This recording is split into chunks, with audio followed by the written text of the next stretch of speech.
Okay, so I'm going to start. So hello everyone and welcome to our final panel in our series about the different issues our planet's food systems faces.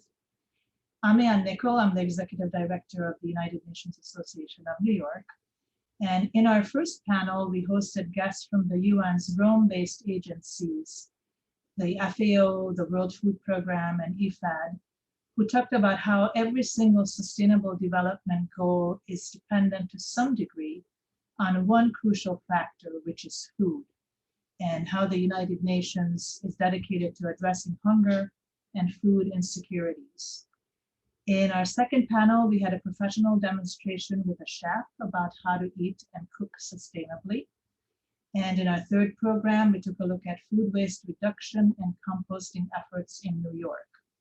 And today we're very happy and we'll be joined by a group of panelists who will talk about how 2 million New Yorkers are impacted by food insecurity and the available resources, research and legislation, and what we can all do to help the situation.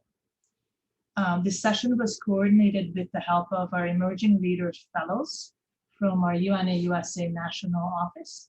So I'm going to turn the program over to one of the fellows, Julie Negusi, and who will tell you a bit about the program and introduce the panelists. So Julie, the floor is yours. Thank you, Anne. Good evening, everyone. It's so great that you were able to join us today. We are really excited to talk to you a little bit more about food security and introduce our group in the Emerging Leaders Program. We had the unique opportunity to be a part of the UNA chapter in New York City. So our cohort, our small group of 7 folks, it's a professional development program where we're able to deep dive into an issue that we cared about, and our group chose food security. And we launched a fundraiser and this event in this part series to create more awareness on the issue. And so I'm really excited here, and everyone in our cohort here excited for our event today. So I want to do some of our esteemed panelists today. So we have Dr. Kara Dean from the McSilver Institute. We have Zanita Tisdale, who's the Senior Director of the Food Bank for New York City. We have Florence French Fagan, who's the regional organizer of Bread of the World. And we have Congressman Adriano Espaillat, who is the U.S. representative for New York City. So I'll take it up and kick it to you, Kara. Thank you so much, Julie. Good evening, everyone. I'm so honored to be here. I first want to begin by thanking you, Anne, and the United Nations Association of New York, along with all of the emerging leaders of the UNA-USA for this wonderful event, as well as the entire Summer Food Series. Today, we are talking about a food secure future for New York City. I will be your moderator today, and we'll begin by sharing a few words about myself, and then we'll pass it on to my colleagues for you to learn about who they are and their work. And we will then have an open discussion between us and end with a Q&A with you, our audience. So please chat in any questions you may have for us at any time, and we will save them for our Q&A. I care so deeply about this topic, and so again, I'm so honored to be here. My name is Dean-Assael. I was raised by a single mother in West Virginia who used food stamps off and on, and I developed a keen awareness of inequity from a very young age, and it's truly no surprise that I'm a social worker. I've been working with children and families for over 22 years, and my passion is food insecurity and family mental health. I'm currently the director of the Clinical Education and Innovation Department at New York University's Silver School of Social Work's McSilver Institute for Poverty Policy and Research. The McSilver Institute is committed to creating new knowledge about the root causes of poverty, developing evidence-based interventions to address its consequences, and rapidly translating research findings into action through policy and practice. This is exactly what we did in 2014 when we began the process of developing our Family and Food Matters interventions by collecting qualitative and quantitative data following a community-based participatory research model with caregivers and kids and pregnant women in New York City who were experiencing or at risk for experiencing hunger. Together with community members, content experts, organizational representatives, and nutritionists, we developed 2 curricula, Family and Food Matters to Caregivers and Kids, and Family and Food Matters to Pregnant People. These programs are evidence-informed, manualized programs that aim to decrease food insecurity, increase the ability to address the well-being of the family units and pregnant people, as well as increase support. They are grounded in the reality that food insecurity is rarely addressed in conjunction with the multiple adversities affecting those living in poverty. They simultaneously target food insecurity, family caregiver stress, or the access to nutritious and affordable food for future generations. Both were supported by grants from the Ample Table for Everyone Foundation, and both highlight the need to consider hunger as an incredibly stressful experience with incredible ramifications for both health and mental health. I also want to share with you that in my spare time, I help to run a nonprofit in Beacon, New York called Fairground. Established in 2012, we are a women-run food justice organization dedicated to fighting hunger by increasing access to healthy and affordable food. We do this in 3 ways.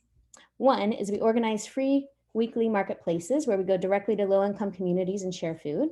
2, we hold large-scale food distributions in conjunction with the Hudson Valley Food Bank. And 3, we co-develop and install tiny food pantries and community fridges in our communities. Fairground has really become an emergency food program during this pandemic. And I'd be remiss to not mention that this collective traumatic experience has brought to light so many of our social problems, including hunger. However, we also know that hunger existed before the pandemic, as did disparities in the social determinants of health, which we can also think of as structural racism. Structural racism is a system by which racism is developed, maintained, and protected. It is ingrained within the institutions and policies that govern our daily lives and provides or prevents access to services. The impact of structural racism is far and wide, and I don't think we can talk about food insecurity, nutrition insecurity, or hunger without talking or thinking about this. I was just listening to a podcast actually the other day with Caitlin Welsh, the director of the Center for Strategic and International Studies Global Food Security Program, and she mentioned some statistics of hunger in December 2020. Here, the census was capturing rates quite frequently, I think every few weeks or so, and found that 14% of white households with children were experiencing food insecurity, 16% of Hispanic households, and 20% of Black households. Why is this? Race is not a risk factor, but racism is. With more than enough food grown and produced in our country to feed every single person, we have to ask ourselves why even one person would go hungry, let alone 42 million, over 42 million. As Ray Offenheiser, who's the former Oxfam president, stated, hunger isn't about the absence of food, it's about the presence of entrenched injustice. I want to end by reminding us of this, that food is a human right, and to plainly state that hunger is both a food and income problem in our country. And it's my hope that by bringing us together and having these conversations, that we can continue to do more. Thank you so much. I'll now pass it on to the leaders and representatives of incredible organizations here, whom I'm sharing this Zoom with. I'll begin with Zanita Tisdale. Thanks so much, Kara, and thank you again to the United Nations Association New York City chapter for inviting me to the conversation. I think it's a really important and critical one, particularly during this point that we find ourselves in. So hi, everyone. Welcome to the conversation. My name is Zanita Tisdale, and I'm the Senior Director of Member Engagement, as was introduced at the Food Bank for New York City. In my current role, I really work to lead the organization's strategy that helps to fund our partners and create high impact initiatives. So my role really is rooted in collaborating with a diverse group of stakeholders and nonprofit leaders, as well as public agencies that really help to ensure that public and private investments help to address hunger and poverty in a really tangible way. So when we're thinking about creating some of the strategic initiatives that I'll share and outline in just a moment, really a lot of that in terms of the way that I work in my role is around creating grant making opportunities for organizations. I'm really aligning with a lot of what Kara identified is making sure that nonprofit leaders of color are positioned as subject matter experts when we think about hunger and poverty, and really understanding oftentimes what are the root causes to which food insecurity is really responsive. And so a lot of that work also is connected to really designing and thinking strategically about how we put together programs that center clients and those that serve clients in terms of New Yorkers who are really needing services. Just a little bit about myself. I had the honor last year of being named to one of the 40 under 40 rising stars in New York City food policy for the class of 2020. It was a surprise recommendation, but I really do appreciate the honor, just because when I think about gender equity and racial equity, we're talking about food justice when we're talking about those issues. And so it's really important that that centers the way that I approach the work at Food Bank for New York City. I've also had an opportunity to do a fellowship with the New York Community Trust, who really takes an anti-racism lens when we think about the issues of poverty, whether that relates to hunger or other social issues as it relates to poverty. And I'm currently getting my executive master's, and I'm an MPA candidate at Cornell University. So it's a lot of changes that have happened in the last sort of couple of months for me, but I really do, I'm just passionate about this work, and it means something and it matters. And so, you know, I'm always say it's an honor for me to be able to work with the food bank, to work with phenomenal heroes, really everyday heroes in this work as we're working to address hunger. So I wanted to talk a little bit about sort of the food bank and our network as well. Food Bank for New York City, we work with a network of 900 or a little over 900 nonprofits, schools, and city agencies to deliver food to New Yorkers across 90% of the zip codes here in New York City. And so as an organization, it's really integral for us that we consider both nutrition, but also that we're considering cultural sensitivity in the types of foods that we provide. And it ensures that we're centering again, and you'll hear me say this sort of throughout the conversation, centering the individuals, making sure that that the voice of those that we're serving drives every decision that we make as we approach addressing, whether it's, like I said, cultural relevant food items that work specifically for communities, but also understanding the diet related illnesses or diseases that also oftentimes impact particularly Black and Brown communities across New York City that are experiencing higher rates of poverty. And so we ensure that through this, you know, diverse and phenomenal group of nonprofits, that we're also looking at addressing the barriers to food insecurity, like access and affordability for communities that we're serving. And so that's really an important piece around the diversity that we see in our network. So Food Bank works with not only local community-based organizations, but we work with the Department of Probation and their 5 neon pantries, so that we're making sure that where there may be gaps in access for individuals to, you know, take advantage of or be able to access, fresh produce, fresh proteins, that we're making sure that we're approaching and seeking out to find individuals where they already may be frequenting, so that we're not leaving anyone behind. So in addition to some of the direct food assistance work that we provide, we really also work to address the root causes of food insecurity. And I think, Kara, you touched on this in a really meaningful way. And I'm so glad you sort of started the tone of the conversation to include, you know, there are a number of issue areas that food insecurity is really just a byproduct. I think we talk about it a lot in Food Bank. We say, you know, New Yorkers don't live single issue lives. The reality is that if an individual or family is facing or finds themselves in a place of food insecurity, they may also be finding themselves in a place of not being able to access affordable housing. And so we really are looking at ways that Food Bank can support upward economic mobility in some of our beyond food services and the work that we do. So we can really think about how do we incorporate a sustainable self-sufficiency standard in the way that we're supporting and addressing not only the immediate needs, but again, some of these you know, more root causes of why folks are really finding themselves in a position where they are not really sure where their next meal is going to come from. And so we do that in a number of ways.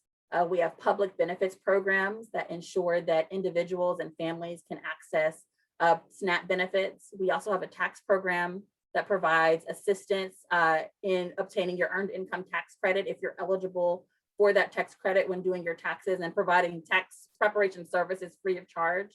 And then we also incorporate financial health and wellness programming as a real aim to support, you know, this work and ensure that as we're providing additional resources and helping individuals to move into, you know, a greater level of sufficiency, that we're also giving them the tools and skills that they may need to be able to navigate some of those additional resources and make the decisions that best serve their families. And I think one thing that, you know, I think we all can recognize is that hunger has really become a national conversation in the last year. And the reality is just because it's reemerged onto the national stage does not mean that this has not been an ongoing crisis for so many across the nation, but particularly here in New York City. Our city has, 8.5 million residents, and, you know, hundreds of thousands of people, as we know, lost their jobs. The unemployment rates, you know, skyrocketed, and we really were grappling with, a lot of us heard in terms of levels of unemployment that were not really seen since the Great Depression. And so for the people we serve, that human infrastructure is really important. And it is sort of the nature of recovery based on that. It looks different for those that are food insecure. We've been doing a lot of reading and looking into the research connected to this work, and even understanding how economists viewed food insecurity rates before the Great Recession, and how that sort of recovery period took 10 years post-recession to return to a place of, a greater level of food security. And so what we're doing at Food Bank is really looking at the long game and making sure that we're not thinking about, okay, case rates may be down, unemployment rates may have increased, somewhat. This is ultimately about making sure that we're supporting residents across New York City in multiple ways, so they can get back onto some level of or resemblance of sustainability as it relates to being able to access food and food resources. So when we think about hunger and food insecurity before the pandemic, I think a lot of some of the information that was shared indicated, it's around 1.5 million New York families that were facing food insecurity or found themselves in a place of consistent food insecurity. But a lot of times what we don't talk about is marginal food insecurity. And that's what we really saw sort of, come to a head in the last, 12 to 15 months. Oftentimes, folks that may experience marginal food insecurity may be experiencing hunger at portions of the year, but not consistently throughout the year.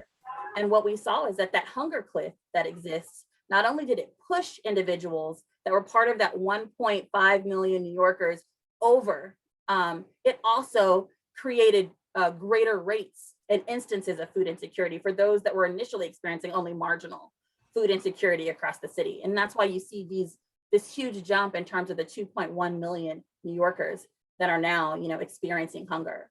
And so what I guess perhaps makes New York unique is that New York City has set up a variety of programs to provide funding for emergency food programs. And I say this while also mentioning, historically, New York City's investment into the emergency food program space has been relatively low in comparison to the larger city budget. So there are still definitely areas for improvement.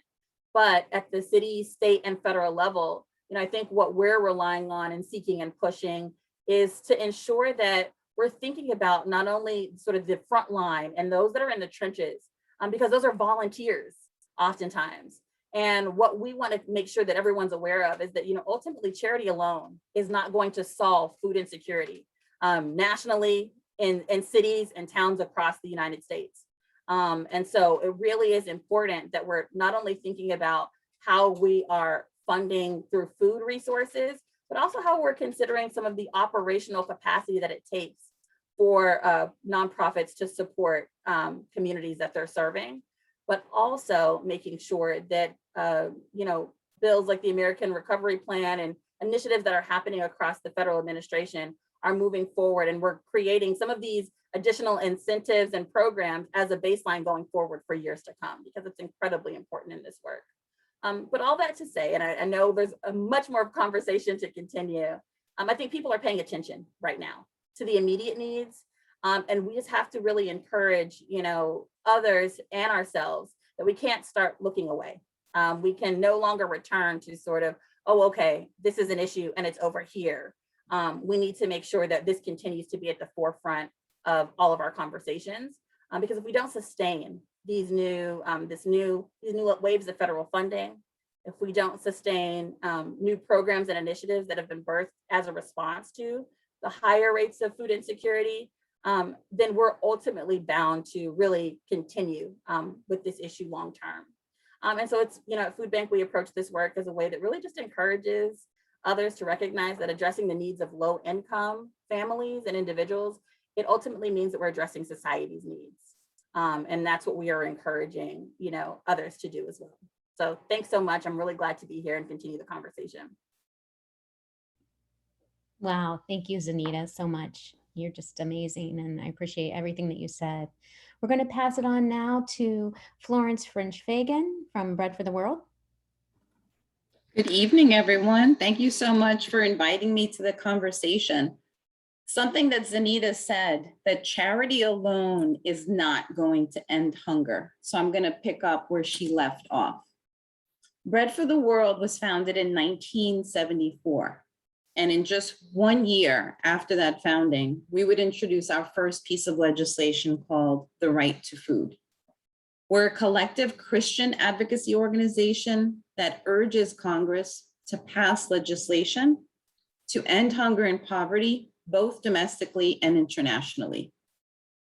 We mobilize people across the country in churches, college and university campuses, and other organizations to write personalized letters and emails to Congress, as well as meeting with Congresspersons to reduce hunger and poverty through legislative action. Over the years, these letters and this engagement with Congress has helped to win many victories and address hunger issues. And both of you have mentioned those root causes. Root causes such as global hunger, our broken immigration and criminal justice system, and the racial wealth gap. In recent years, our efforts secured passage of the Global Food Security Act. This was a bill that assures support for smallholder farmers and addresses the nutritional needs of women and children around the world. These efforts also helped to increase SNAP benefits by 15% during COVID-19 and extended pandemic EBT to provide groceries for children who lost access to free and reduced price lunches due to school closures. Congressman Espaillat, I hope I'm saying your name properly, met with Bread for the World leaders and activists in partnership with the Catholic Charities Community Service to express his support for legislation that would increase SNAP benefits to 15%. So we thank you for that, Congressman. Bread for the World's sole mission is to end hunger and poverty by addressing root causes. One of those root causes, as mentioned previously, is racism. I didn't experience racism until I was in my mid-20s, and I'm 57 now. I was born in New York. I'm a first-generation Haitian American. Both of my parents are from Port-au-Prince, Haiti. My father was a blue-collar worker, and my mother has been an entrepreneur all my life, like her mother before her. We always lived in a house, and our family was able to accumulate wealth. I attended the best schools because we always lived in communities where I would be afforded the best public or parochial education. In 2008, I moved from Virginia to Florida, and I got caught in the housing bubble. It took me 6 months to find a job, and I ended up losing my home to foreclosure. It was a really devastating time in my life. For the first time, I was not a homeowner. I didn't have health insurance. I had a low-paying job, and I struggled to feed my children adequately. It would take me 10 years to clear my credit from that foreclosure and to become a homeowner again. This lived experience for me was for a short period of time. But for many people, this is the only life that they have ever known. They face barriers that have kept them living in poverty generation after generation. Ending hunger in a lasting, sustainable way requires identifying and resolving its root causes. While hunger and poverty rates have declined nationwide, people of color, as previously mentioned, consistently have higher rates of hunger and poverty than their white counterparts. This is due in large part to the impacts of structural racism. When we talk about ending hunger at Bread for the World, we're not talking about services. Services are really, really important, clearly, especially given the pandemic that we're still experiencing. But what we mean by ending hunger is getting to those root causes of why hunger and poverty exist and what are equitable policies that can be implemented to help us reach our goal of ending hunger. How can we better understand the connections among racial equity, hunger, poverty, and wealth? Bread for the World's racial wealth gap learning simulation explores how federal policies such as property ownership and education have affected communities of color. Since 2017, this learning simulation has been facilitated in small and large gatherings and has become a hands-on training tool for individuals and organizations across the country. Applying a racial equity lens, a concept and practice that focuses on achieving equality for people of color, can help respond to structural racism and its consequences. This will not only reduce poverty among communities of color, but ultimately move the United States closer to its national goal of ending hunger by 2030. So many Americans are not that far away from experiencing poverty if there are a series of unfortunate events. As advocates, it is imperative that we understand how tangible actions to change policy can improve practice to make a positive difference in people's lives. It is so important for folks to know that congresspersons are in Congress to work for us.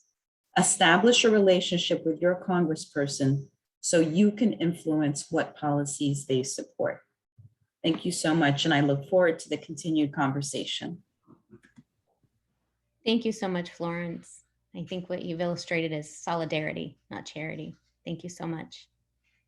I'm going to welcome Congressman Espaillat. Thank you so much for joining us, and we'd love to hear from you. Thank you. Thank you so much, Florence, and all the panelists that have spoken out on this important issue that has been around America since its inception. In fact, I remember my early college years reading my professor's book, The Other America, which highlighted poverty and hunger across America, written by the great late Michael Harrington. And America has wrestled with this issue of poverty and hunger for decades. And so it was not surprising to see the food security issue again manifest itself in a very pronounced way during this past pandemic. And some folks were surprised to see the lines around the block in urban communities in New York City. But the fact is that hunger has been there all along. And the pandemic just found its way to make it more visible for everybody to see. And so we must have a strategic plan on how to address this that, yes, includes increasing the WIC program as we did, up to $30 million in funding, an increase this year, and also to increase SNAP. And there was certainly a major effort during the pandemic and post-pandemic to ensure that we increase SNAP, but it must be bigger than that. It just cannot be a program that addresses an immediate crisis right now and then does not have a strategic angle to it. I think that we must connect, for example, bodegas with farmers and green markets to address the food deserts that we have in East Harlem, for example. We got to make sure that bodegas, which are a strong, have a strong presence in many of our neighborhoods, how they become part of the solution and how they become centers of healthy eating and provide the kinds of food that our people need, so we don't continue to perpetuate our diabetes and our high blood pressure, which proved to be deadly during this pandemic. And so in addition to that, I am a very strong supporter of urban agriculture.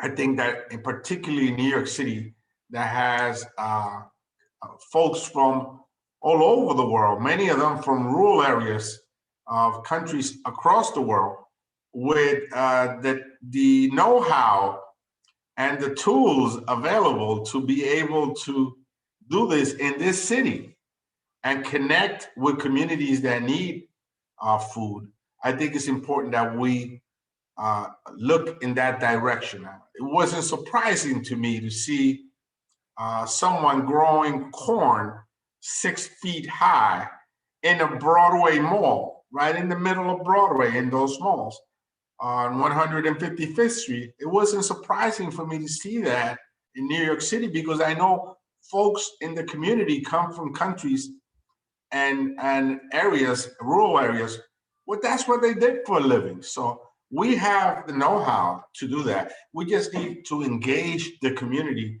in a proactive strategic plan to address hunger short-term and long-term. That includes not just these programs that are important to America and have a long history of help for America, but also how do we get out of it in a proactive way where we are the architects and the protagonists of our own success.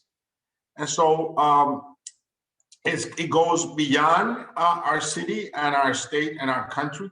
In fact, I am a strong sponsor of this year. We pushed for $1.6 billion for the Green Fund, the International Green Fund, because it's this hunger issue and this food security issue is manifesting itself across the world. And in fact, the migration dynamic that is showing up in our southern border is very much connected to countries that have experienced not only hurricanes that devastated their agricultural crops, but also droughts, 6 and 7 years of drought that have forced women, for the most part, to travel with their children for thousands of miles to get to the border. And that is a very severe food security problem that manifests itself in a migration dynamic in the southern border. So we must address it globally, not just locally, and we must have a strategic urban plan that includes everyone in order for us, our neighborhoods, to be the architects of their success and to empower our communities in the process of beating back hunger. So thank you for this opportunity. I really enjoy hearing from you, and I hope that this is the type of discussion that we can take to our schools, to our churches, to our community centers, that is not a foreign or taboo discussion in our communities, but something that will empower us, ultimately will empower us to catapult out of this far too long and prolonged crisis of poverty and hunger in America. Thank you, Congressman Espaillat. That was really amazing. We're so appreciate that you're here and bringing this political lens to this very political issue. I'd like to give us all to start an opportunity to respond to each other. So Zanita, I don't know if you wanted to respond to anything that Florence or Congressman or myself said, but I think we could start in this way. And then I do have a few questions that we could consider as well. I think one thing that I've heard sort of as a trend, and I think has sort of organically emerged throughout the conversation, is again, really pointing back to how we can ensure that there are appropriate and accountable ways that we can leverage public-private partnerships to help address the issues of food insecurity and really navigating those conversations and what accountability like that looks like.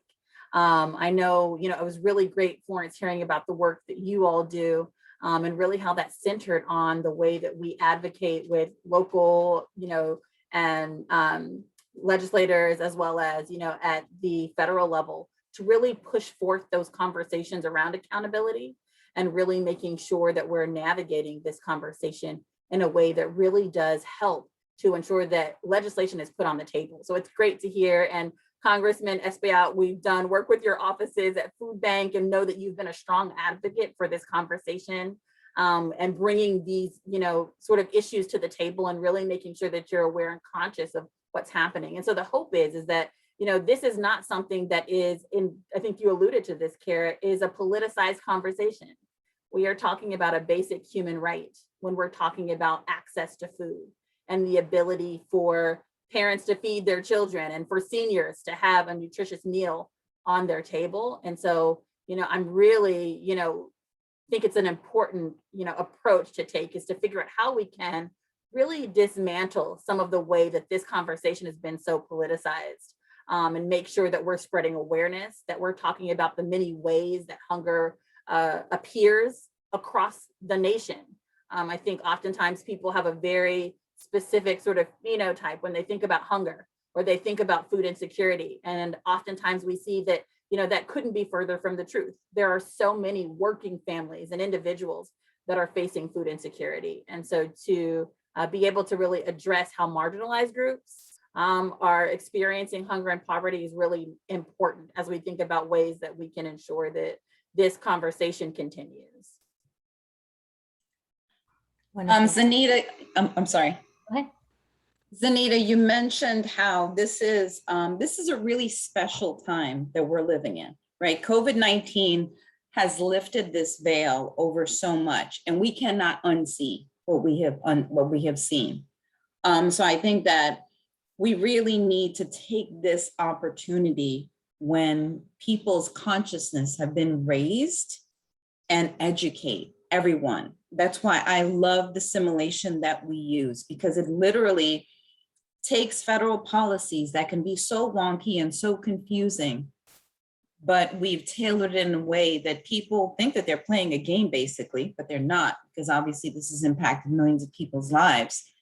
And not only does it teach them, but it moves their heart. People sit back and say, I didn't know about redlining. I didn't know that the GI Bill didn't benefit African Americans. I didn't know what separate but equal really did. I didn't know what subprime lending really did to communities. So there is just so much to learn. And then we can move people from there to action. We can say, okay, now that you've learned this, here are solid things that you can do. You can support the child tax credit becoming permanent. You can support a human infrastructure bill and all of the components of that and what it means. Something that you said, Congressman, about educating our local communities. It's so important. One of the things right now that's super important about educating communities on is the child tax credit. Specifically in your district, in District 13, expanded and improved child tax credit would lift 13,700 children out of poverty. And out of deep poverty, 5,800 children. The average benefit, financial benefit, would be about $4,100 per family. $4,100 is childcare expenses. It's transportation. So Zanita, you talked about the barriers. Sometimes the barriers is access, it's transportation. Being able to get a vehicle to get to work, to get a better paying job. So I will stop there. Thank you. I'm curious about your simulation program. How can people get involved and participate in? Absolutely. I'll put the link in the chat box. It is virtual as well as in person, and anyone can do it. I'll put my contact information as well so people can reach out in the chat box or in the Q&A. Wonderful. Oh, yeah. Probably both. Could you do both? Okay. Sure. Okay. Thank you. That's wonderful. And I agree with both of you so much, and especially holding people accountable. One of the things that we think about is how do we continue to use values of anti-racism in everything we do? And those values are around transparency, collaboration, both and thinking of abundance, so that we're not living in this idea of scarcity, right? But we have to all begin to work together to spread this. So I really appreciate those thoughts as well. Congressman, did you have anything to add? Yes, I had another item to add, and I think I went through some of it, but it's very simple. Long before Fresh Direct and other deliveries systems of food that are really accessible to people that can afford it. It was the local grocery store downstairs in the corner that provided the food. And grocery stores, bodegas have become really businesses that make a profit by selling cigarettes, beer, Pampers, and other emergency goods, right? That you can get up in the middle of the night and go downstairs to get. So the accessibility that we may have had in our neighborhoods to food, it's no longer there, and so we must engage. And in fact, there are places without supermarkets miles apart, right? But the accessibility, the practical accessibility that we had on a daily basis. You're hungry, you want to go downstairs, and it's right a block away. That's not necessarily there anymore in the way that it can help us regarding our health in a nutritious way. And so we got to connect. And many of the businesses are run by immigrant, Dominican immigrants, Yemeni immigrants, others that are very much part of the community. And they're looking to make a profit. They're looking to be successful. They're under a lot of stress to pay rent and to avoid getting summonses from the city's departments and agencies. So we got to connect these local businesses to other entities that will assist them in changing that culture. And it's been done successfully in some places where, for example, green markets are connected to local bodegas. And in fact, it works for them financially. It's cheaper. And they make a greater profit, and they have all of a sudden these produce available for a community that may not have them available for miles. And so we got to be smart about this. And I'm with the organizing component around racism and about our rights, our fundamental rights not to be hungry. And that has to be a component of it. But we have to include this infrastructure that's there of small groceries and businesses that can provide this to our communities, but have taken a shift in one direction that is not necessarily helpful to our health or our sustainability. So I think it's going to take creativity. I think it's going to take some practical legislative action to create incentives for them to see a profit margin in it so that it can benefit our community. I think it's very important. And you see that play out all over the city. And you see it in every neighborhood of the city. And so I would like to see some kind of a pilot project, perhaps working with maybe like the Yemeni Grocery Association or the Dominican Grocery Association, and they're organized. Let's help them. Those folks never got a dime from government. They, while the chain supermarkets fled the city in the 80s and 90s, they stuck it out. And, they were right in the middle of the crack war in New York City, and they stuck it out, and they never got a dime from government. They never got any help. They couldn't access a small business loan from the SBA or anything like that. In fact, they had trouble now with the PPP program, many of them. By the time they got there, the preferred customer base of the traditional banks had pretty much raided the monies, and there wasn't much around for them as it's actually playing out right now with restaurants. So I think that we need to be practical, we need to be creative and bring people in that could probably do it differently if we give them incentives and give them the tools to access government in a better way. Thank you. I agree. And I see heads shaking. Yes, that's fantastic. The coordinated efforts are really going to move the needle here. They truly are. You said so many things. And, it occurred to me as you were talking that some of the people that you're talking about could be the same people that weren't eligible for SNAP benefits and who probably needed them. And that to me is one thing that we could easily change, as well as allowing people who are formerly incarcerated to receive SNAP. These things we could easily change, and we need to change them. This is about criminalizing the poor, and we have to stop that. So I just wanted to mention that, and we're almost going to move into our Q&A, but one more thing, because there is an upcoming food system summit at the United Nations, and I just wanted to go around and see if we could all share one sentiment for those who will be attending and organizing that event. Zanita, do you want to start? Sure.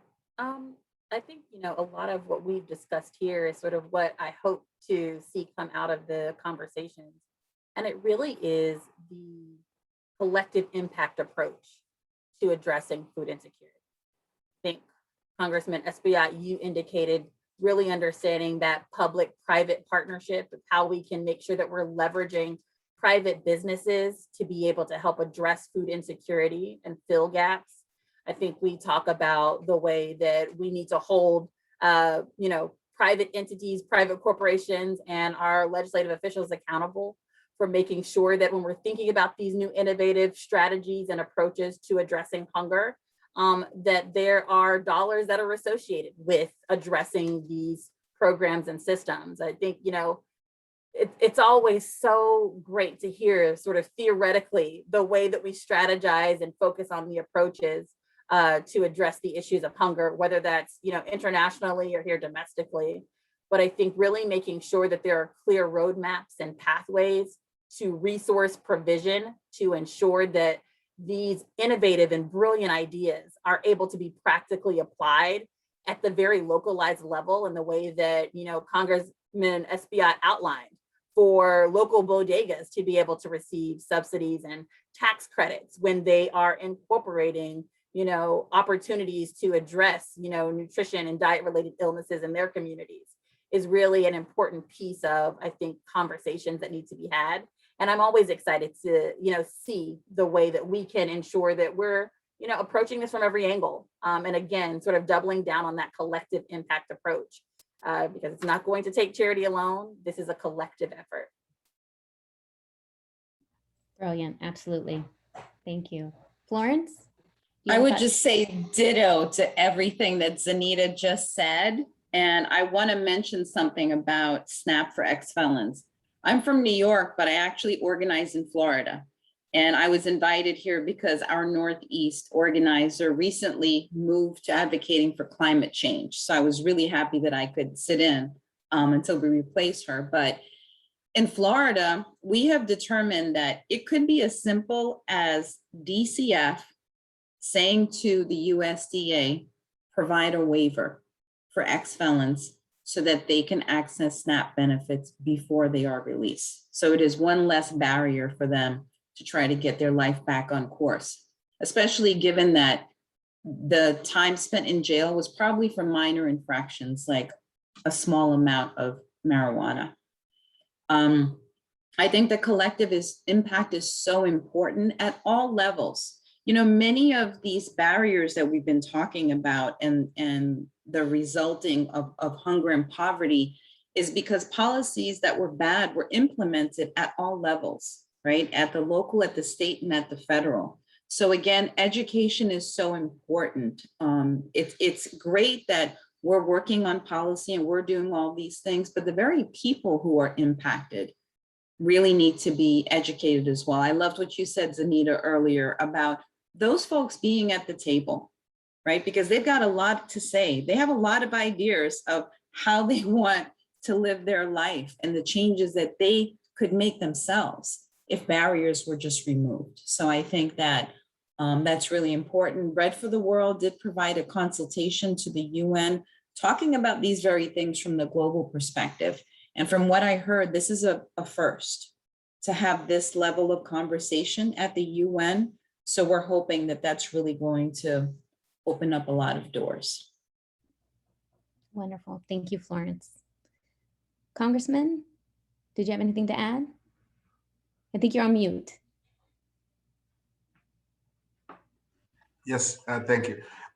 One other rail that we did not place our thoughts in is our schools, and schools can continue to be a gathering center for parents and grandparents and children, of course. And it is also in many ways a center of trust, right? Because when you leave your child with the teacher, in care of a teacher, you deposit there a level of trust for your child's healthiness and your child's well-being. And I think that we're not using our schools in a broader way as we can use them to attack hunger. First and foremost, by addressing the quality of the food that our children eat in the schools, and then also perhaps bringing in family members as well. I think it could be a very innovative model to have several meals given in schools for children and their family members. I think it will be an interesting proposal. That's fantastic. And I wanted to add to that, Kara, before we move on. It's a phenomenal concept, Congressman Espaillat, and it's something that Food Bank has been working with around 60 New York City public K through 12 schools to put food pantries inside of those locations that not only provide fresh groceries and meals for families, but are now also connecting those parents and families to public benefits like SNAP assistance and tax preparation services. You're absolutely right in terms of identifying where are their general points of contact and engagement that may be underutilized, that to your point, have a strong relationship of trust within communities. We oftentimes see that as well with different national associations or cultural associations. So whether it's in Long Island and the Liberian Association for Community Members, we've seen a huge level of trust that, you know, community members may not be comfortable going to a large multi-service organization to get support for SNAP application assistance or food pantry services. But the hall where they host their cultural events is a place they frequent regularly, or the mosque where they are regularly going as a place of worship is a place where they feel comfortable and there's a level of trust that exists. So how can we ensure that we're meeting those that need the services at the point, you know, where they currently frequent? So that's a great point. Thank you. Thank you so much for that follow-up. And I do want to just state that I think, you know, universal free lunch, free breakfast, after school programs, summer lunch programs, if those barriers to apply for those programs can be, you know, if we could do away with those barriers, I mean, looking at the paperwork and that you have to have a certain number of percentage that deemed to be food insecure in order to apply for the summer food program, where we know that food insecurity is a dynamic statistic. People move in and out of food insecurity and hunger. And so I think that's also something really important to consider. One more thing before we go into Q&A, Julie, sorry. Zanita, could you chat in if people would like to volunteer with the food bank for New York City, because you're an amazing organization, could you chat in how they would be able to do that? Absolutely, I'll share the link. Yeah. Yes, thank you. I'm sorry that I have to leave the conversation now. I have one other. Oh, it was wonderful having you. Thank you so much for I joining. really want to thank you for this conversation and the work that you all do in fighting hunger and addressing the needs of my constituencies. Thank you so much for what you do. Appreciate Thank you, Congressman. Thank you for joining us this evening. Thank you. Thank you for being here. Bye-bye. Kara, I'm sorry, can I just add to what you just said? Please. The summer EBT program that came out because of COVID-19 provided such dignity to families. You know, just additional funds on a card so that they could shop online like everybody else can. I'm for that as well. Thank you. Well, thank you so much, Cara, and the panelists. I know we only have about 5 more minutes of the event, so I wanted to make sure we get the audience questions here, and if we can go around and And thank you for mentioning, I think, one of our last questions, we definitely want to go around and hear how the audience can stay involved, how, some ideas you guys suggest for the folks who want to bring their folks in their community in. And, but before then, we have a question from Ernesto Fraga, which is really good. He said, if you could change or include something from the upcoming Farm Bill, what would it be and why? I know we don't have too much time, but if everyone can go around and give a little snippet of what they think could change with the Farm Bill. Well, I'd like to start by saying, have you ever looked at the Farm Bill? Me? I mean, it is over 150 pages long. Like, truly. The Farm Bill is, I think President Obama referred to it as a Swiss Army knife. There's so many things that the Farm Bill covers. So my first hope is that we could separate food from farms, right? That we could think about this a little differently, because I mean, I've really, I do listen to Marion Nestle and I listen to others who really focus on the Farm Bill, and I've tried to delve into it, and I'm just by page 50, I'm like, what is, this is what I mean about, transparency. It starts at this level. So I just wanted to add that. Absolutely. And that all came about because somebody had to make a compromise way back when, and they just lumped it all together. It's absolutely crazy. So I totally agree with you. I would make SNAP 15% increase permanent. And I would lift up advancing agricultural policy, supporting Black farmers and local farmers in rural communities.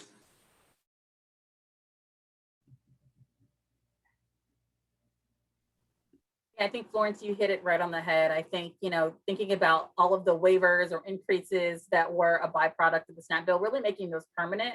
And then also even considering understanding how we can get further increases as we look at the current cost of living nationally, and how limited even the 15% increase has been as we think about really being able to address oftentimes a lot of the other considerations when we think about moving people into a greater place of self-sufficiency. So I think that's definitely really important. And then I think also thinking about the child nutrition reauthorization work that comes out of the bill. And I think, we talked about, I heard it mentioned, I think Florence, you'd mentioned it earlier, is thinking about how we can, or I don't remember, I don't know if it was you, Florence, or someone mentioned earlier, thinking about programs and making sure that whether it is programs like school meals for children, making sure that those are permanent, that those are universal nationally. I know that New York City has done a lot of work to ensure that irrespective of household income, that students are able to get school meals and things of that nature. So I think really thinking about how we can adopt best practices that are happening in various states across the country, and really look at making that the national standard as we think about this work. May I piggyback on what Zanita just said? Being from Florida, I have the opportunity to meet so many great folks and learn about great programs that are going on, and connect the dots and help people to meet one another who never would have met. So I would encourage anybody who is thinking about, like, for example, you talked about programs in the schools. There's a great program in Tampa where they have mobile carts so that kids can take it on the go. There's no shame, in singling them out. Anybody can go to the cart and just grab something, little things like that. So I would really encourage you to seek out those programs that have been working and emulate them, and definitely make them across the board. I agree. That's amazing. I am so encouraged by all the work that you all do all over the country. And I think we had some really great points tonight just about collective impact, really going into our communities, going in front of our congressmen, really advocating and being the change for our communities ourselves. So I appreciate all of you for coming, and from our cohort and the emerging fellows, we just we're very thankful, and this is an issue near and dear to all of our hearts. So thank you for taking the time today, and I think Anne Nicole will wrap us out. Thank you so much, everyone, on behalf of UNA New York. I want to thank all the panelists for presenting this really, really, very important and critical program on the information that you all presented on food insecurities, hunger, poverty, and food justice. I want to also thank the Emerging Leader Fellows for bringing this topic to light and for finding and engaging our esteemed panelists to be here with us today to take this time to make this presentation. Ipsita, can you move to the next slide, please? Okay. If you all have information that you wanted from our panelists and their organizations, they're listed here. Next, please. And if you wanted to become a member of UNA New York, you can find us online at UNA-NYC.org, and you can join us, and we have many programs such as this one during the year. Okay. If you want to advocate for the UN, you can browse through our UNA USA campaigns on our website. And anything that interests you, we can always use help. And we are raising funds for the food bank. So I wondered if Kara or Zanita want to have a little last word on this fundraiser, because we can use every single dollar and penny that we can get. So that is also on our website, so to donate to our fundraiser. So Zanita, any last words to that done? Sure, and thank you again so much, Anne, and thank you everyone for participating. You know, Food Bank is, we really try to be very responsible with the resources that we have access to, and we're so grateful for that. And so every dollar that's donated to Food Bank for New York City helps us to provide 5 meals to New Yorkers that need resources. We are constantly looking at ways that not only can we ensure that we are getting nutritious, culturally sensitive food items, but we also have direct partnerships with local farms across New York and the tri-state area as really of a means of supporting sort of local farmers. And so I just wanted to share that so you can kind of understand the way that we steward resources that are provided to the organization. So any amount that you can provide is incredibly helpful. And I always say when, you know, there are fundraisers going on for the organization, if you do not currently have the means to provide a monetary donation, there are so many ways that you can help to address food insecurity, whether that's through joining our advocacy team. We have an advocate team, and I put the link in the chat so you can feel free to sign up for our monthly newsletters that have outlined some of our advocacy and community mobilization initiatives as well.